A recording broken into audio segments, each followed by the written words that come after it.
Hai, Assalamualaikum. Kembali lagi ke Terima Kaya Channel. Bersama saya, seorang sahabat saya. So hari ni kita ada tetamu bersama saya, sahabat saya yang dalam dunia perniagaan dah agak lama. So kita juga live dekat TikTok Akmal Jewels. So ini adalah sahabat saya. Boleh kenalkan diri, nama? Baik, bismillahirrahmanirrahim. Assalamualaikum. Waalaikumsalam. Sahabat saya, Muhammad Anas. Ya. Baik, nama saya Muhammad Akmal Sahil Isham, founder company Akmal Jewel, berkecimpung dalam perniagaan jualan cincin dan batu permata ni lah. So untuk kawan semua, kita sekarang berada di ASEAN Craft Bazaar, Art and Craft Bazaar, yang bertarikh pada 10 sampai 20 hari bulan Oktober. So Akmal adalah salah satu vendor yang berada dalam bazar ni.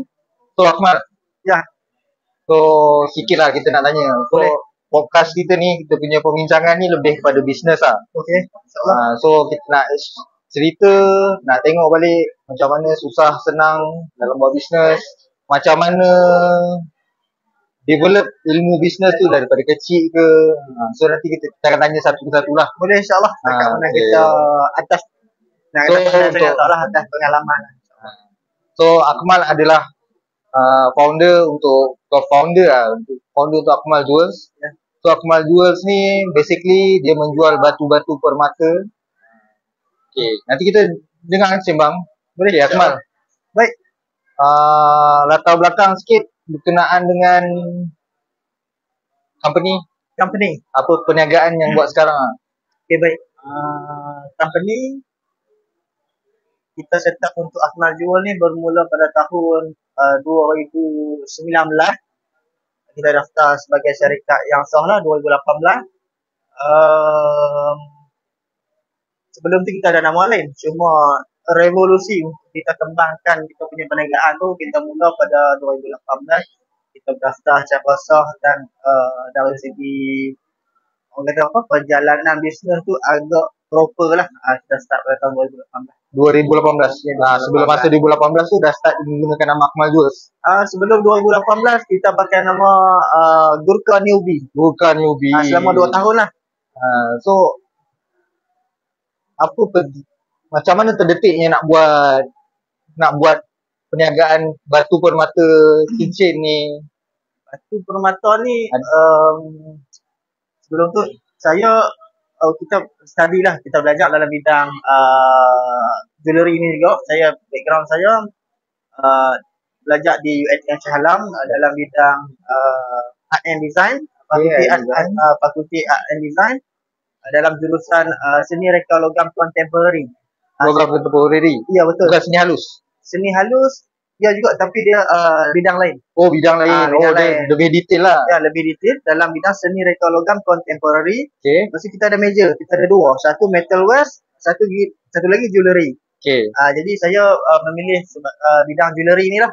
Okay. Kemas lah. Dari situlah terdetiknya kita nak belajar mengenai barang-barang kemas, batu-batu permata, penilaian batu permata yang sebenar mengikut grade dan kualiti. Okay. So dengan cerita dulu pernah lah bercerita bersembang lah kita kawan-kawan kan. So Akmal ni juga orang yang menghargai seni daripada seni sejarah, seni macam-macam seni lah. So betul lah. Kalau kita nak kaitkan dengan sejarah dan kebudayaan, dari segi cincin dan batu permata pun, dari segi background kita punya sejarah dan kepercayaan kita sebagai dalam orang kata apa, orang Melayu ni ada kaitan sejarah dia. Cuma pada masa sekarang ni kita lebih kepada motor modern lah, dari segi teknologi, dari segi kualiti batu permata tu kita cek secara lebih spesifik lah. So 2018 tu macam mana start buat terus batu permata ke ataupun start jualan kecil-kecil ataupun trade in ke macam mana? Bermula pada 2016. 2016 tu yang saya kata tadi tu nama Gurkha Newbie. Saya bermula dengan modal serendah RM200. Beli barang apa tu? Beli batu kita nak belajar waktu tu, kita beli batu akik, batu ruby. Tapi waktu tu kita just beli, kita tak tahu apa itu kualiti. Oh, okay, Kita kena tipu batu, dia kata batu asli, rupanya batu sintetik. Jadinya dalam tempoh 2 tahun tu struggle jugalah kita untuk kita orang kata apa, menggali ilmu. Kita nak kenal batu permata yang asli. Dari segi design pula, macam mana kita nak cari design yang baik, tukang yang baik, kita nak handle bisnes. Banyaklah perkara-perkara yang berlaku dalam 2 tahun tu. Jadi sejak 2018 tertuduhnya Akmal Dual ni, kita lebih memilih jalan yang agak orang kata apa, agak sukar, agak berisiko, proper sikit lah. okey, proper ni contoh batu-batu permata ni, kalau kita nak mengesahkan keaslian dia, kita buat sijil. Jadi penentuan harga tu pun bergantung kepada kualiti batu. Dan juga kalau kita design pun bukan semua design sama aja. Setiap design ada kualiti dia yang tersendiri. Serendah 250 dan ke atas. Okey, awal-awal dulu memang terus jual batu permata asli ataupun jual jas cincin biasa ke atau macam mana? Cincin biasa. Saya bermula dengan cincin-cincin casting lah. Cincin casting ni cincin yang ready made, yang kita boleh beli dekat supplier ataupun kelang-kelang. Kita beli, memang dah siap ready design tu. Ready tu kita balik, just kita pasang, kita polish, kita jual. Tak dari situ lah. Dari situ lah. Jadi berperingkat lah kita main casting. Casting pun ada banyak tahap kualiti dia.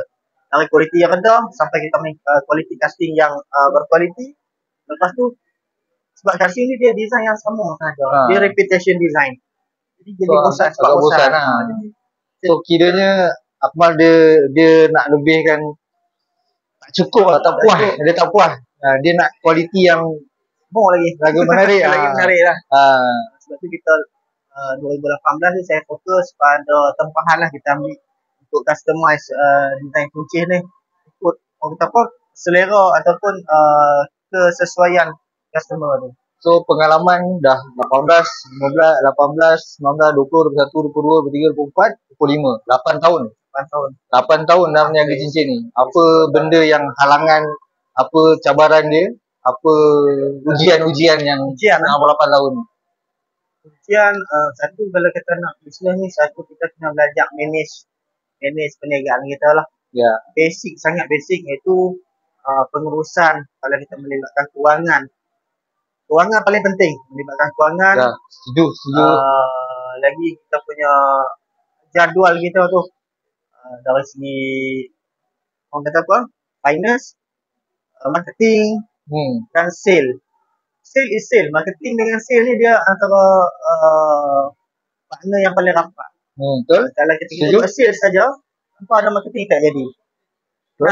Kalau kita buat marketing, insyaAllah sale akan ikut orang kata apa, bergerak seiringan. So sekarang marketing Akmal macam mana? Akmal Dual punya marketing ni kita lebih, sekarang kita marketing kita lebih kepada media sosial lah. Media sosial sebab kita punya base pun kita buat home base. Kita belum ada satu kedai yang permanent lagi lah. So untuk pengetahuan, Akmal sebenarnya dia berniaga ni bukan dia punya main income. Maksudnya main income dia adalah dia bekerja tetap. Dia ada kerja hakiki. So dia ada kira ini adalah side hustle dia. Betul. Sebab kita bermula pun bukan kita bermula terus kita dia batu cincin ni, lepas tu kita tinggal pekerjaan yang lain tak. Saya pun bekerja sebagai tukang emas, tukang repair barang emas kan. Jadi kat situ ada satu orang kata apa? Kelebihan lah sikit, kita boleh mengendalikan emas dan boleh mengendalikan perak. Setengah orang bila dia buat emas, dia tak boleh buat perak. Bila dia buat perak, dia tak boleh buat emas. Jadi adalah sedikit ilmu yang kita dapat. Kira cincin ni Akmal bukan sekadar menjual tau. Dia boleh buat polishing sendiri, dia resize sendiri. So kebanyakan seller, bukan seller bang. Dia seller, dia just seller. Dia jual je. Dia tak ada kepakaran untuk resize sendiri. Betul. Kalau tengok dekat media sosial, kadang-kadang Kemal buat live, dia buat eksperimen sendiri. So kat situ kita nampak skill dia, kita boleh trust lah skill dia tu. Kalau kata kita nak menjual ni, semua orang boleh menjual. Pagi dia beli batu, beli cincin, petang dia pasang, malam dia boleh buat live lah. Jual. Tapi kita sebagai kita menjual, kita lah tukang, kita lah menguruskan, dari situ kita belajar lah sesuatu, bukan sekadar. Sekarang ni banyak orang overclaim lah. Dia bukan tukang pun, tapi saya tahu tu lebih pada tukang. Dengan mutu perok dia dengan, tapi dia tak pernah patri pun, dia tak pernah potong perok, dia tak pernah mengenali perok, dia hanya nak cakap-cakap orang. Faham? Umpama burung kakak tua kita tengok sedap, bila dia bercakap dia tiru apa cakapan kita sedap, tapi tak ada isi. No point. Jadi bila kita dalam pertukangan ni, bukan sahaja kita boleh menjual, tapi pengalaman kita mengendalikan emas dan perak tu, dari situlah poin yang utama yang faktor yang kita kena ke depan kan, kita kena bagi tahu, kena orang tahu faktor yang sebenar. Itulah penting, itu sangat penting. So awal-awal struggle tu macam mana Akmal struggle? Adakah nak menjual tu terus dapat jual atau dapat sale ke, ataupun perlu jelajah satu Malaysia ke? Banyak je lah, sebab bila kita pada peringkat awal ni kita nak mengenali supplier pun banyak, ada yang kaki scam pun ada. Banyaklah. Okay, bos. Ya, ada pertanyaan. 1550. Ikhlas sekejap Ya. Baik, sambung tadi. Okay. Struggle awal-awal tu macam mana? Macam mana nak dapatkan customer, nak kena jumpa orang selalu. Dalam tu kalau kata kita tak ada kedai, kita platform kita media sosial. Jadi melalui media sosial tu kita kena banyak buat konten, banyak buat orang kata apa, marketing. Kat situ pun kebanyakan kita COD ni dia lambat lah sikit. Kalau kita ada kedai, orang boleh walk in anytime kan. Jadi yang tu dah struggle sikit lah mencari customer. Dulu ni Akmal 2018, dia masa tu TikTok tak ada lagi. So guna Facebook dia iklankan guna page kan tu kan. Guna page. So dia kena sanggup COD satu Lembah Kelang ni. Dia merata dah pergi lah. Pengalaman lah. Daripada pakai Lagenda betul. Lagenda 100cc ke 110 110cc. Sampai kan dia rasa tak tahan lah, kena upgrade. Siang bekerja sebagai tukang mat. Tu dia. 10 pagi sampai 6 petang. 10 pagi 6 petang. 6 hari seminggu lah. 6 hari seminggu. Habis bekerja petang tak balik rumah. Balik sehingga kita semayang kat mana-mana masjid. Kita habis semayang kat mana masjid tu, tengoklah jadual malam tu okey, ada 3 COD kat mana? Lembah Kelang. Di Shah Alam, tapi di Shah Alam. Susun lah. Shah Alam nak jumpa pukul 9 pun. Sungai Buloh, kita pergi Sungai Buloh pula. Sampai satu malam tu 3 ke 4 COD. Balik kadang tu bawa barang, kita tak fikir dah, kita fikir sale dah. Barang yang ada dalam beg kita ni dah puluh ribu lah. Kita tak pecah risiko kan, tapi risiko sangat bahaya lah. Tapi masa bila buat sale? Kalau malam COD, bila masa buat sale lah? Malam COD kadang tu dah habis COD dalam pukul 1 ke 12 ke 1 ke 2 pagi, balik kat rumah buat live pula. Facebook masuk kan? Sejam 2 jam. Lepas tu dah habis dekat situ, bertukang pula. Sambung untuk survey research sampai 3-4 pagi. Sebab dulu awal-awal kan pakai cincin biasa, tak ada cincin batu permata asli yang beribu-ribu harga. Sale masa tu berapa? Sehari berapa? 100-200 ya? Tengok sekarang kalau kita nak bincang mengenai harga penjualan ni, dia ikut trend. Dia ikut trend. Dulu macam kalau di Facebook, kita lebih pada tumpu pada page. Kita post page. Lepas tu zaman tu dah habis. Dia tertumpu kepada marketplace. Dah habis zaman marketplace, dia tertumpu kepada zaman tu awal-awal peringkat live lah. Live. Lepas tu kita dari segi design, kita ambil video, kualiti video, gambar. Sudah habis dah timbulnya TikTok. sekarang ni TikTok TikTok lah. lah. Jadi platform utama untuk tengok. Faham. Jadi, next. Mas sekarang ada business mindset. So, business mindset ni daripada kecil ke kan? Dulu kecil macam mana background ke? Kalau Ataupun dari kecil ya. Kecil, masa orang kata kecil-kecil dulu lah. Ayah saya ni, dia minat, dia pengumpul batu-batu pematau dia. Kadang-kadang kita tengok batu-batu tu balik yang dia jumpa, kita tengok, keminat tu sejak kecil lagi kita tengok batu. Tapi kita tak faham macam mana batu asli, macam mana ada apa yang kandungan dalam batu tu. Kita cantikkan warna dia macam mana. Minat tu timbul sejak kecil lagi lah. minat pada batu tu lah. Pada batu tu. Dah kita So, dari kecil dah main batu lah. tapi bukan batu yang batu. Cuma bila dah kita masuk peringkat kita dah study benda ni, dia lebih membuka kita punya fikiran lah. Ataupun kita punya orang kata apa? So, kita punya Ilmu pandangan, kita, ilmu kita lah pandangan untuk kita. cari batu-batu yang lebih. So, dari kecil main batu. Dari kecil main batu. Start berniaga apa-apa lah. Berniaga masa bila? Kalau kita pengalaman berniaga ni bermula umur Sekolah? 5 tahun. 5 tahun? 5 tahun. Dulu kecil-kecil berniaga apa? Saya berniaga bukan kata kita ni lah. Waktu tu Tok Wan lah, Tok Wan. Tok Wan di Marai Kampung, dia bawa jagung, bawa sayur-sayur kampung. Kita tolong jual lah. Tolong jual, dia bawa saya pergi kat kalau kat Kedah kat panggil market lah, market. Market. Duduk parking kat parking masuk parking. Saya menjual kat situ lah. Dengan Tok Wan saya. Bermula dari umur 5 tahun memang 5 tahun berniaga tu. Satu faktor, saya sepanjang 32 tahun ni saya tak pernah kerja kilang. Sekali saya tak pernah kerja kilang. Tak pernah kerja kilang. Sebab apa kerja kilang tu benda yang repetition. Buat hari-hari Ya, saya bosan. Saya buat kerja tu yang kita kata benda hari-hari mesti kena ada kelainan. Kita boleh explore benda yang banyak lah.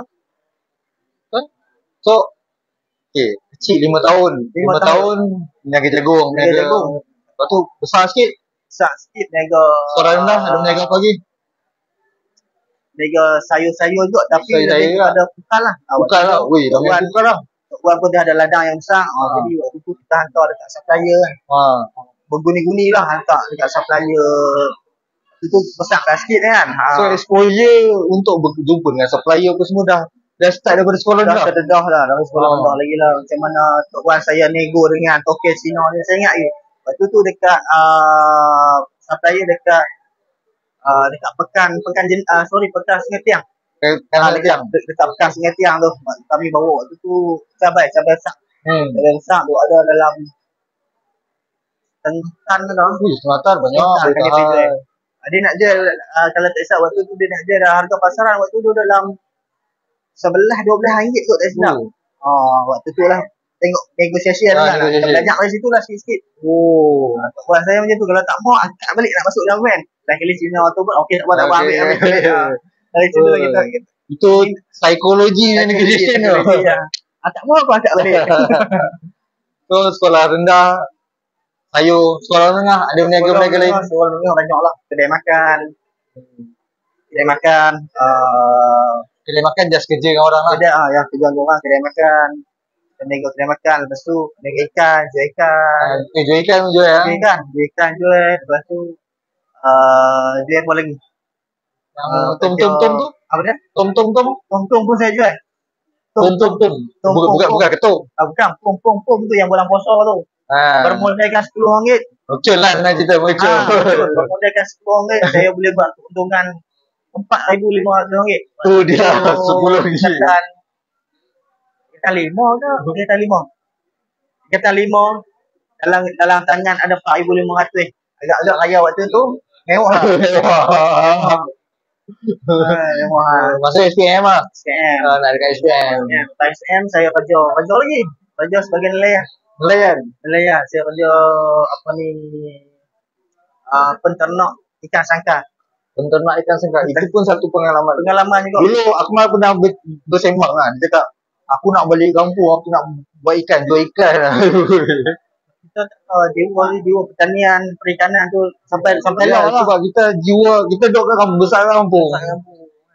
Kita tiba-tiba pekan, dua bandak, dua KL. Tiba sesak sabut sana sini. Kampung dia ada vibe dia. Dekat you, Dia ada vibe dia. dekat you kata mewah kak kat universiti. Dekat you ah. Dekat you perniagaan pertama saya dekat you saya sosis. Saya je sosis. Saya je sosis dekat polis lah. Saya je sosis. Anas lah sebagai saksi hidup lah. Saksi hidup lah. Saya je sosis. Saya je sosis bermula dengan 2 paket. Belian satu paket baru RM2.5 waktu tu. RM2.5. Sebatang Kubang. satu plastik tu baru 2 batang. RM1. Satu 5 kubang. Sampai bermula 2 paket tu sampai saya boleh jenam pendapatan satu hari RM150 ke RM200. RM150 sehari. Buat rolling balik. Kira half. Lepas tu dapat RM70 lah. Boleh lah banyak. RM70 pun kira banyak dah dalam masa satu hari. Lepas tu advance sikit bila kita kenal kita main supplier baju. Yang tu lah antara yang paling besar, yang paling mewah lah. Kita main baju. Baju ni kita faham baju lah. Main event lah. Main event. Ada event kita ambil order. Sebab waktu tu untuk badan beruniform lah. Saya fokus badan uniform. Orang-orang lama, supplier lama pun saya tak tahu. Kalau kata event tu ada berapa belas company ya. Lepas tu uniform tu, badan uniform kami lah, Satria. So ada student-student, diorang ada pertandingan kawat. So kita supply dekat student-student ada lebih kurang 6, 7, 10 company lebih kurang. 10 company tu maksudnya company A, company B. Setiap company ada beratus-ratus orang. Alpha, beta yang tu ada. Satu company tu ada 200 ke 300. Ikut berapa ramai. Ada yang paling sikit pun 60 lah. So kawat lebih kurang 30 orang. 30 orang penyokong. So kita supply tu. So aku malah yang supply. 10 company kita boleh tampal, 8 company tu kita boleh ambil. Tu dia. Garanti dalam masa paling cepat. 3 hari siap. 3 hari siap, tapi memang struggle lah. Lepas tu kita buat keuntungan. Saya rasa hampir RM25,000. RM25,000 untuk satu semester. RM25,000 untuk satu semester. Tapi itulah kadang-kadang perniagaan kita ni orang kata apa? Ada ujian. Tusangka panas sampai ke petang. Tusangka panas sampai ke petang opennya. Hujan di tengah hari. Itulah ada perniagaan. So ada perniagaan ni, ujian-ujian itu antara ujian dia. So banyaklah kira ada kes. Senang kata ditipu. Supplier lah. Supplier tipu. Kita dah jalan dah tanggungjawab kita. Ada tipu. Sampai kita customer pun tipu ada. Sampai kita keluarkan duit kita sendiri. Betul. Kita keluarkan duit kita sendiri untuk bayar, untuk selesaikan semua payment. Walaupun bukan salah kita, tapi atas tanggungjawab kita tu kita bayar. So itu adat lah dalam ni. Adat nego. Sebab sama lah, aku pun pernah kena customer menipu pun ada. Siapa lagi menipu? supplier ditipu supplier, seller lain pun ditipu. Bukan semata-mata duit dalam nego ni memang kita nampak duit, tapi kita pun management lah. Pengurusan kita tu sangat penting. Sangat penting. Sekarang ni masih struggle? Sekarang ni masih struggle lah. Cuma sekarang ni kita home base. Kita sampai satu tahap, kita rasa limit kita sampai takat tu tak boleh pergi. Jadi kena ada alternatif baru. Kena ada kedai lah. Kedai kena ada satu orang kata tempat lah. Modal besar tu. Modal besar. Kena ada pun dalam RM50,000. Dalam keadaan sekarang ni macam mana saingan dalam media sosial sangat-sangat. So kalau sekarang kat event ni pun nampak kan, sale pun kurang. Kalau kita nak fokus, tak berhenti kerja terus nak fokus ni pun kita tak tentu sale kita berapa kan. Sebab sekarang pun sebelum ni kita masuk kita buat live dan sebagainya. Cuma sekarang tu yang sedang berlangsung sekarang ni event di Kompleks Karantangan. Kita masuk ASEAN Art and Craft 2025. Kita masuk sini lah selama 10 hari kita mencuba kita tengok macam mana keadaan, kita tengok macam mana. So banyak sebenarnya cabang kita nak dapatkan sale sini. So paling penting satu je, sepanjang hari ni alhamdulillah saya tak pernah buat loan untuk bisnes saya ni. So betul, jangan buat loan, nak buat bisnes. Nak buat loan boleh, tapi kena ada ilmu lah. Itulah. So banyak juga orang cakap apa pakar lah, macam orang-orang pengalaman cakap, kau tak ada duit, Kau nak bisnes pun pinjam duit orang nak buat berniaga.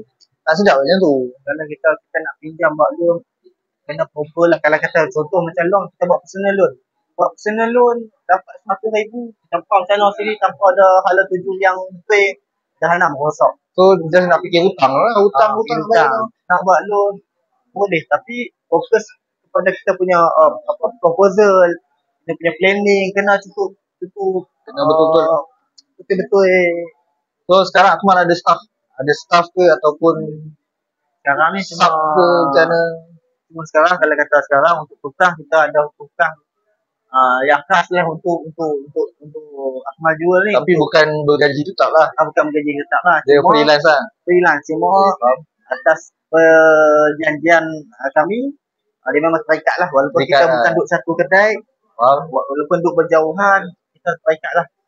Contoh kalau kata sebulan, saya kena hantar ada 10 ke 20 bentuk.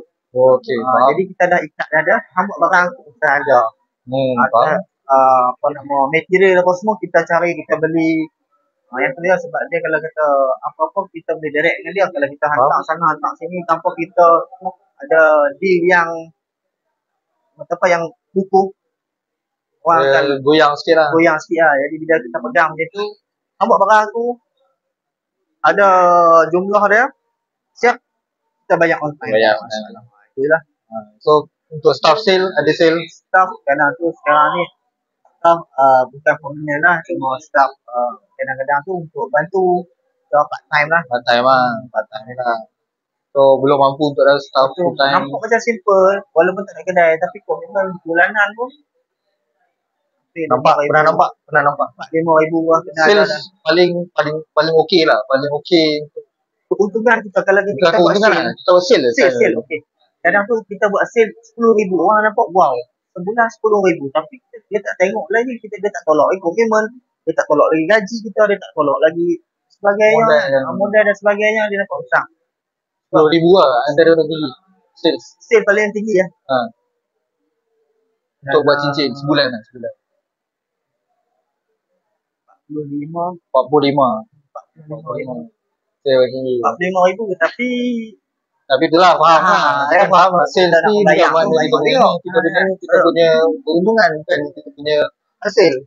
Kita punya sales tu itu just arah untuk kita nak check kita punya kesihatan bisnes kita. Macam kita adalah hasil masuk kan. Paling banyak lah. Ni sekarang main game dalam 10, 15 jauh drop lah.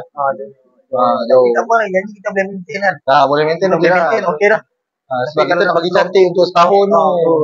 Setahun kalau 10 pun dapatlah 100. Okey lah. Kalau kata sale RM10,000, kalau kata untung RM2,000. Yalah, faham lah. Sebab gaji itulah gaji kita. RM8,000. Itu gaji kita. Jangan kadang kita salah dia dapat sale RM10,000. Okey, dia kata RM10,000 ni gaji dia. Dia tak kira kos lagi. Dia tak kira dia punya komitmen lagi. Kira margin tu RM2,000 je lah. RM2,000 tu gaji kita, itu kos itu. Gaji kita tu yang kita guna untuk personal. Jadi lagi RM8,000 tu kita kena guna fokus untuk bisnes kita lah. Kita bayar cukai, kita nak bayar macam-macam lagi. Kita ada reserve cash untuk bulan hadapan. Yang tu lah sebab saya kena 2,000 posisi anak tu. Saya pernah kena 2009 lah. Waktu tu sale memang meletup. Tapi kegagalan saya sendiri gagal mengawal kewangan lah. Tempahan masuk tapi kita tak ambil deposit. Bila siap, customer tak ambil barang. Kita terpaksa menanggung sangat tinggi. Waktu tu saya kerugian hampir RM20,000. Yang tu terduduk lah 2019. Memang terduduk 2019. Lepas tu kita COVID kan. COVID 2019. Sales tak ada. Nak buat sale 2020 tu terduduk juga lah. Tapi kita tak putih asa lah. Cuma 2020 waktu COVID, waktu kalau kita siapa buat live waktu tu, insyaAllah sale banyak. Betul.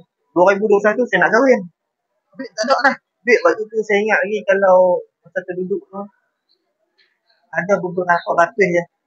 ada beberapa artis yang saya pergi naik bangunan bank, merata bank saya pergi nak buat loan. Tak banyak, saya nak buat 15,000 lah. Jadi atas nasihat bos saya, dia kata, Akmal, sebenarnya 15,000 tu tak banyak. Jangan buat loan. Cuba meniaga, buat sale. Alhamdulillah lah. Penghujung 2020, alhamdulillah sale cash hampir 100,000 lah. Hampir 100,000. Yang tu yang paling tinggi lah. Paling tinggi lah. Itu one hit lah. One hit. Dalam setahun lebih macam tu, 2021. Pertengahan 2021. Sebab hujung 2021 saya kahwin. Kahwin. Memang tak ada duit kahwin tu.